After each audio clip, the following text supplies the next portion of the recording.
বলছি যে করিডোর তো একটা আছে, হিউম্যান করিডোর, নাহলে এগুলো রোহিঙ্গা আসলো কোন দিকে? এই মানবিক জায়গা দিয়ে আরো কিছু জিনিস আছে, সেটা আছে ইয়াবা, এটা এক ধরনের মানবিক সাহায্য আমাদের নিজে হয় না জায়গা উস্তানে বানা। আমি আজকের এই সভা থেকে জানতে চাই যে প্রফেসর ইউনূস যদি এটা ক্লিয়ার করেন অ্যাকচুয়ালি আসলে কি, এটা জানলে আমার জন্য ভালো হবে। কারণ আমরা যে করিডোর করিডোর বলছি, যে করিডোর তো একটা আছে, হিউম্যান করিডোর, নাহলে এগুলো রোহিঙ্গা আসলো কোন দিকে?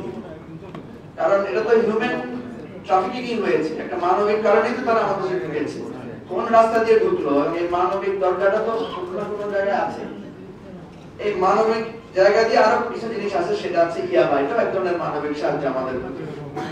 সুতরাং এই জাতীয় অসুবিধা সেখানে আছে। এখানে আমাদেরকে একটা সমাধানের জায়গা যেটা, সেটা হচ্ছে এটা সহজ বিষয়। আমার পাশে কামরুজ্জামান ভাই আছে, উনি যদি আসলে একটা সত্য প্রুভ করতে পারতেন ভালো হতো, কিন্তু মিথ্যার কারণে চাকরি হারাইছেন, এটা আমাদের জন্য দুর্ভাগ্য। একটা ফ্যাসিস্ট সরকারের সময় তো উনি কিন্তু চমৎকার করে বলেছেন যে এইটা একটা ঐতিহাসিক সমস্যা। সুতরাং এই ঐতিহাসিক সমস্যা আপনি এড়িয়ে থাকতে হবে না। এখানে আমাদেরকে আমরা চাই বা না চাই আমরা একদম অংশীদার হয়ে গেছি। সুতরাং আমাদেরকে এখানে একটা ভূমিকা রাখতে হবে।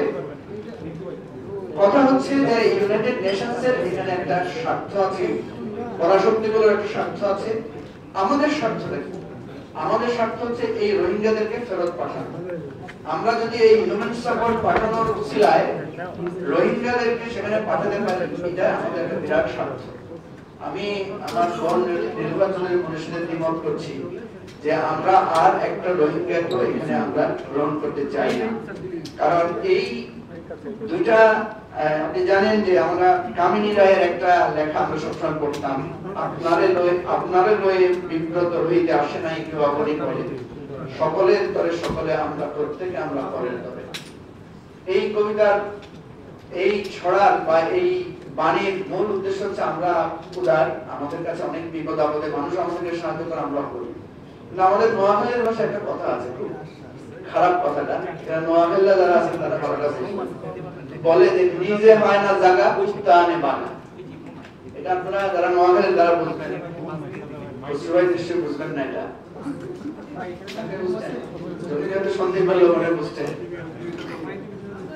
নিজে হয় না ওরা, এটা খুব তানিয়ার রাখে দলের ভিতরে, জানো না, মানে নিজে খাইতে পারে না, জায়গা পায় না, একটা কুকুর বর্গা নিয়ে আসছে নিজের ঘরে।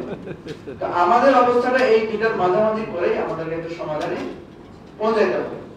তো আমি জহুরুল হাসান যে কথাটা বলেছেন সেটাকে আমি রেফার করি এবং আমি দাবি করছি প্রফেসর ইউনূস আমাদেরকে ক্লিয়ার করেন যে আসলে আমরা কোনটা নিয়েছি। এটা কি হিউম্যান চ্যানেল?